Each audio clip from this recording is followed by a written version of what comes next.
Olá, a partir de agora você acompanha mais um Universiência, o primeiro programa brasileiro de TV e internet, fruto da parceria entre TVs e instituições públicas de ensino superior nordestinas. Aqui temos a oportunidade de conhecer as produções científicas que estão sendo desenvolvidas no Nordeste brasileiro. Confira algumas das pesquisas de hoje. Cientistas da Universidade Federal do Rio Grande do Norte criam um projeto de acompanhamento dos pacientes que recebem alta da Covid. Pesquisadores da Universidade Federal de Sergipe participam de estudo de novos casos de hanseníase na população. E ainda, pesquisadores da Universidade Estadual da Paraíba estão desenvolvendo alimentos funcionais a partir de ingredientes do semiárido nordestino.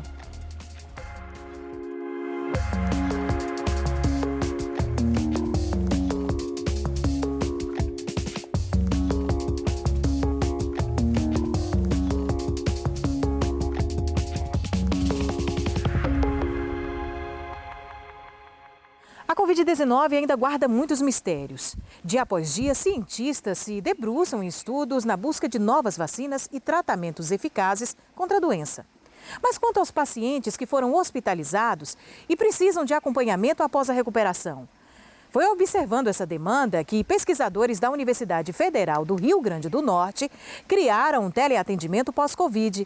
O sistema não serve apenas para orientar os pacientes que recebem alta da Covid-19, mas também para obter dados e fazer um levantamento das sequelas após a doença e, assim, contribuir com mais pesquisas.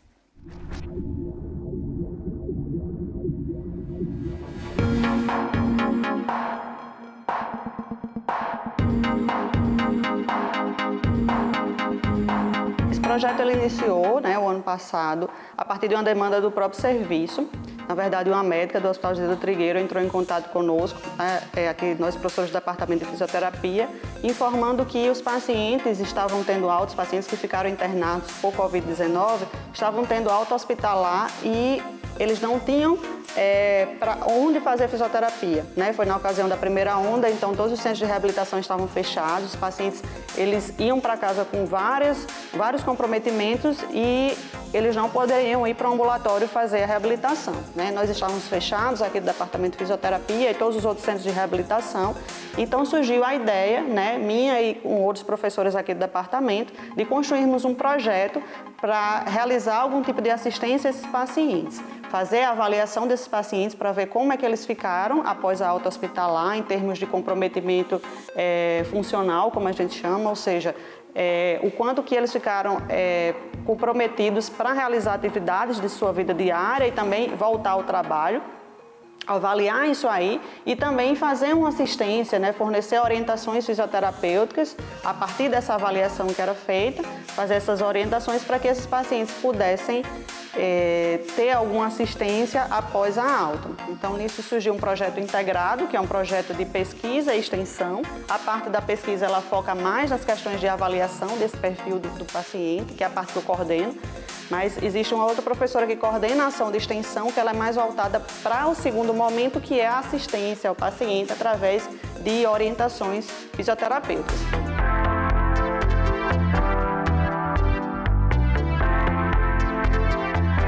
Tudo isso é feito de forma remota. Nós fizemos uma parceria com o Laboratório de Inovação Tecnológica em Saúde, então nós utilizamos prioritariamente a plataforma desenvolvida por eles, que é a plataforma do Teleconsulta RN, e a partir dessa plataforma o paciente entra, ele é cadastrado, ele entra na plataforma e lá ele tem essa avaliação e posterior orientações com alunos de fisioterapia que são orientados pelos professores, por nós, professores da equipe. Esse projeto ele é extensão, mas ele é integrado com um projeto de pesquisa também, porque todos os dados coletados a partir da avaliação, eles são colocados num banco de dados que a gente usa para esses próprios alunos fazerem trabalhos para apresentar os resultados do nosso trabalho, Tanto na questão da avaliação, eventualmente alguns alunos já têm também o interesse de estender um pouco mais esse projeto para outras, para apresentação em eventos, em eventos científicos. Tem um TCC atrelado a esse, um trabalho de conclusão de curso atrelado a esse projeto, que vai usar dados desse projeto. A gente tem alunos bolsistas voluntários também lá da pesquisa, que precisam apresentar os dados desse projeto como relatório da Bolsa, né? A gente perpassa por toda a estrutura organizacional, assim, do apoio que a extensão dá à pesquisa, né? Para que a gente publique esses dados tão importantes que a gente coletou, né, através do projeto de extensão e transforme isso em informação científica, né? E eu tive Covid. Fui estabilizado numa UTI, passei 5 dias internado, né? UTI, depois leito. E graças a Deus eu descobri esse serviço, onde eles, de forma gratuita e humanizada, atendem você no conforto da sua casa, eles no seu trabalho, a gente de forma virtual, né? De forma virtual, mas com todo o calor que essa equipe, né, deposita para com o nosso tratamento e a recuperação da nossa saúde, onde através de cartilhas e exercícios, prontamente o nosso corpo, né, já tem uma alta resposta e a gente já começa a melhorar. Apesar dessa questão do remoto, né, isso foi novidade para todo mundo, mas a gente conseguiu trazer para dentro da fisioterapia essa possibilidade de atendimento, de acompanhamento, mesmo estando longe, e fazer com que os alunos, ainda assim, mesmo de forma remota, estejam em contato com a sociedade. E no próximo bloco, os impactos da pandemia na identificação de casos de hanseníase no Brasil. É depois do intervalo.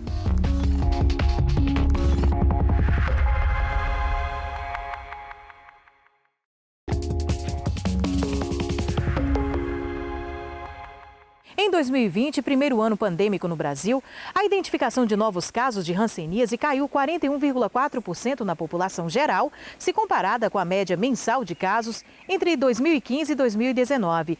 É o que revela um estudo publicado em uma das revistas científicas mais prestigiadas do mundo.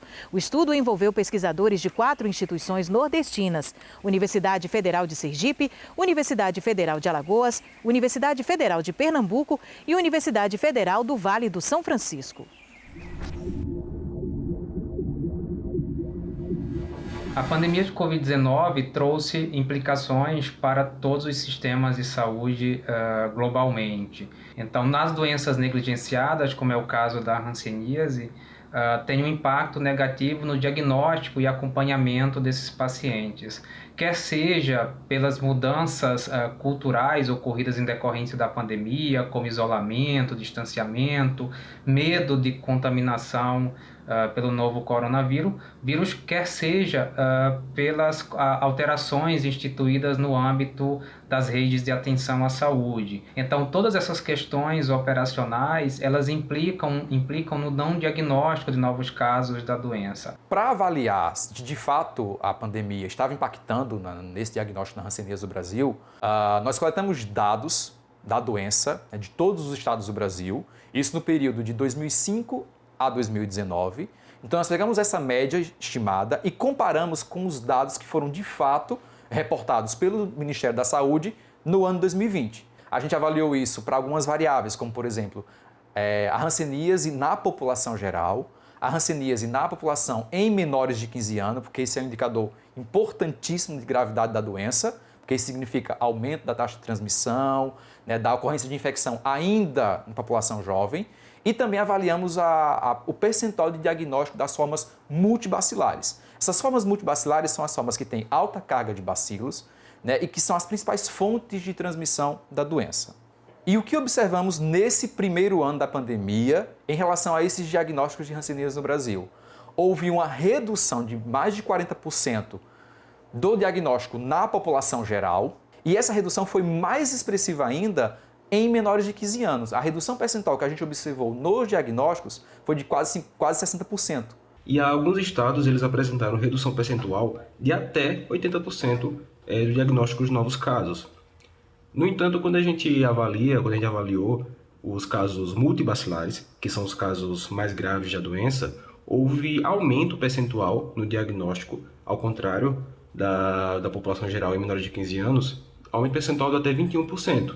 Isso é reflexo na redução do diagnóstico de casos paucibacilares, que são casos mais leves, e, consequentemente, aumento do diagnóstico de casos multibacilares, que são os casos mais graves, e os pacientes procuram atendimento por apresentarem sintomas mais graves. Esse cenário, em conjunto, ele indica de fato, né, que a pandemia ela impactou expressivamente nos diagnósticos da hanseníase no Brasil como um todo, né, principalmente em estados da região Norte, Nordeste, Centro-Oeste, que já são regiões mais afetadas pela doença.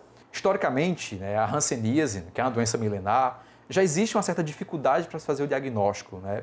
Porque muitas vezes o paciente ele observa uma lesão sem, né, que não tem sensações ali, né, que ele perde a sensibilidade, e muitas vezes ele não dá a devida atenção e não procura ambulatório.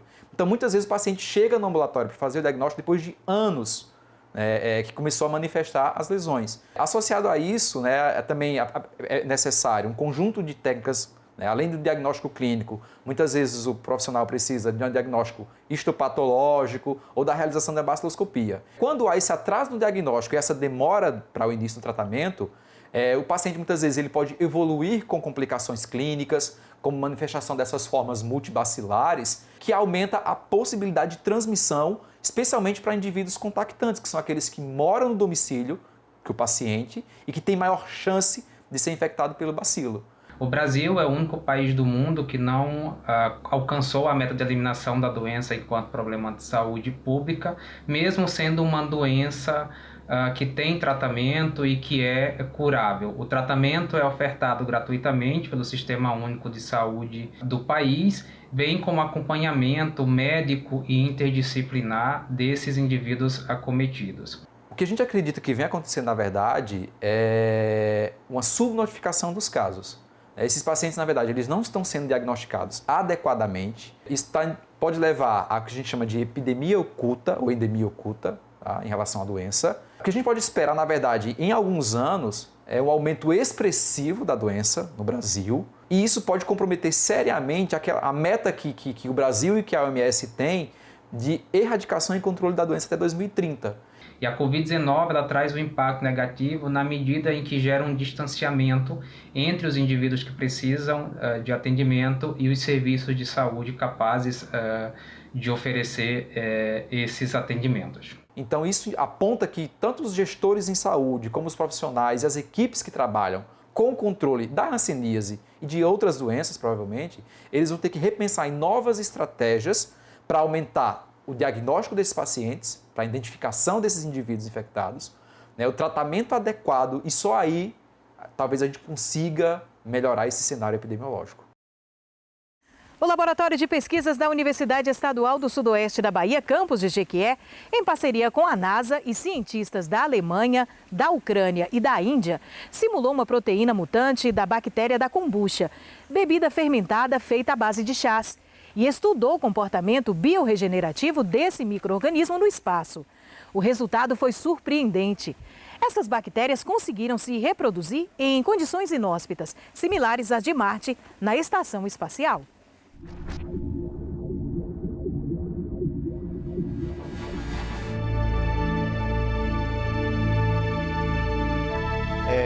Então a pesquisa ela é uma colaboração, né, com diversas universidades, sendo a Universidade de Líder, a Universidade de Kiev, na Ucrânia, com a Agência Espacial Europeia, a NASA, e aí é um grupo internacional de pesquisadores, já em colaboração, né, antiga. A gente entrou aí para colaborar, fazer algumas simulações referentes a resultados de sequenciamentos genéticos da kombucha, né, do organismo em questão. Então a gente entrou na pesquisa para fazer algumas análises de algumas mutações genéticas que ocorreram no micro-organismo. Bom, então kombucha é um composto, né, fermentado, e aí essa bactéria que é colocada para cultivo, ela é responsável por produzir algumas vitaminas, né, alguns nutrientes, e é utilizada então a kombucha como uma fonte de alimento né, natural, saudável para várias pessoas. Bom, então no experimento foram feitos 2 testes basicamente de crescimento. Um foi feito na Terra, no laboratório na Universidade de Kiev. Outro foi feito o crescimento fora da Estação Espacial Internacional, né? Então foi cultivado no espaço. E esse micro-organismo, então, ele conseguiu se replicar tanto na Terra quanto no espaço. Então foi sequenciado o material genético desse micro-organismo, tanto advindo do espaço quanto do planeta Terra, e a partir desse sequenciamento foram verificadas algumas alterações que poderiam ter ocorrido tanto no crescimento quanto no material genético daqueles que foram cultivados no planeta Terra e no espaço. Bom, na verdade, a ideia do trabalho é que, basicamente, esse micro-organismo tendo a capacidade de sobreviver no espaço, né, um ambiente teoricamente inóspito, né, já que foi cultivado em radiação, né, em um ambiente inóspito, e foi o que aconteceu, ela conseguiu se replicar, significa que a gente pode, então, levar esse micro-organismo para outros planetas, como é o caso de Marte, por exemplo, que seria a ideia básica do trabalho, que esses astronautas possam, então, cultivar esse micro-organismo no ambiente marciano e ele ter condições de crescer lá e teoricamente, no trabalho, isso demonstrou que é possível acontecer.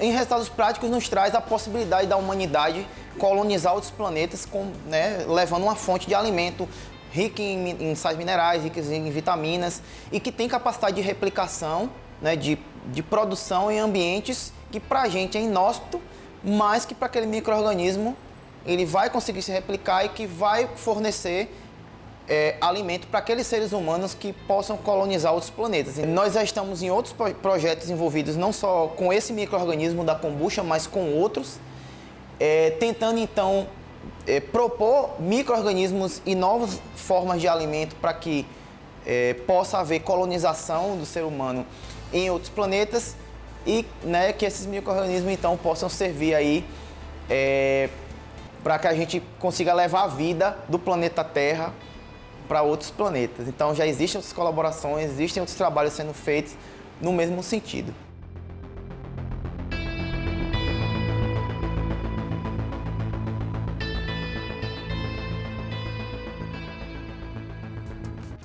E no próximo bloco a gente confere como pesquisadores da Universidade Estadual da Paraíba estão desenvolvendo alimentos funcionais a partir de ingredientes do semiárido nordestino. Universiência volta já já.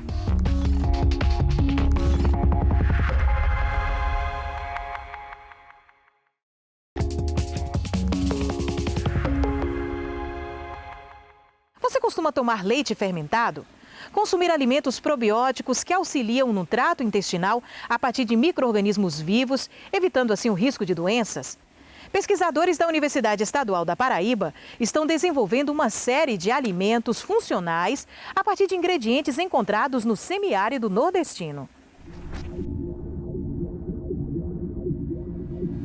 É neste laboratório que os pesquisadores do Núcleo de Pesquisa e Extensão em Alimentos da Universidade Estadual da Paraíba estão estudando elementos do semiárido nordestino para garantia de alimentação funcional. Nós trabalhamos com leite de cabra fermentado, bebida láctea à base de soro de queijo de cabra, sobremesa láctea fermentada e não fermentada com a adição de produtos da casca da jabuticaba, bebidas lácteas isentas de lactose adicionadas do fruto do jambolão, iogurte adicionado de outros produtos vegetais, como por exemplo o extrato do quiabo, né, como espessante de iogurtes. Muitos desses produtos, né, são elaborados com a adição de bactérias láticas nativas, que também foram isoladas da biodiversidade do semiárido, principalmente de leite de cabra